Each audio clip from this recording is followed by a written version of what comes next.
લોકસભા ચૂંટણીમાં ભવ્ય વિજય પછી નરેન્દ્ર મોદીની ત્રીજી ટર્મની શરૂઆત થઈ ચૂકી છે। ત્યારે ભાવનગર બોટાદ લોકસભા બેઠક પરથી વિજય મેળવનાર નીમુબેન બામભણિયાને કેન્દ્રીય રાજ્યમંત્રીનો દરજ્જો આપવામાં આવ્યો છે। ત્યારે આજ રોજ બોટાદની મુલાકાત સાથે એપીએમસી બોટાદની પણ મુલાકાત કરવામાં આવી હતી, જેમાં 5 ખેડૂત ખાતેદારોના વીમાની રકમ મંજૂર થયેલ હોય આ 5 પૈકી 2 ખેડૂતોના પ્રતિનિધિ કુટુંબીજનોને મંજૂર થયેલ ચેકનો વિતરણ નીમુબેન બામભણિયાના સ્વહસ્તે કરવામાં આવ્યો હતો। આ તકે એપીએમસીના ચેરમેન મનહરભાઈ માતરિયા, વાઇસ ચેરમેન સનાભાઈ કેરાડિયા સહિત એપીએમસીના ડેલિગેટ ખરીદ વેચાણ સંઘના ચેરમેન સહિતના પ્રતિનિધિઓ હોદ્દેદારો ઉપસ્થિત રહ્યા હતા।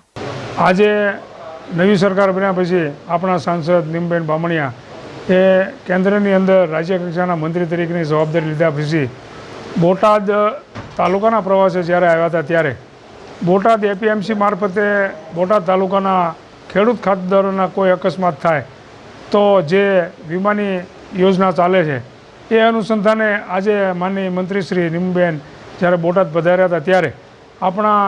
બોટાદ તાલુકાના 5 ખેડૂતોના અકસ્માતે વીમા મંજૂર થયેલ હતા, જેમાંથી 2 ખેડૂતોના વીમાના ચેકો અર્પણ કરવા માટે માનનીય મંત્રી શ્રી નીમબેન બામણિયા આજે અહીંયા એપીએમસીની મુલાકાતે આવેલ હતા અને એમના હસ્તે આજે શુભ કાર્યનો પ્રારંભ કરાવી અને માનની બેનના હાથે ચેકનું વિતરણ કરવામાં આવેલ છે। BS9 ટીવી ન્યૂઝ સાથે ઉમરાણીયા સંદીપભાઈ સાથે બીજલભાઈ ભરવાડ, બોટાદ।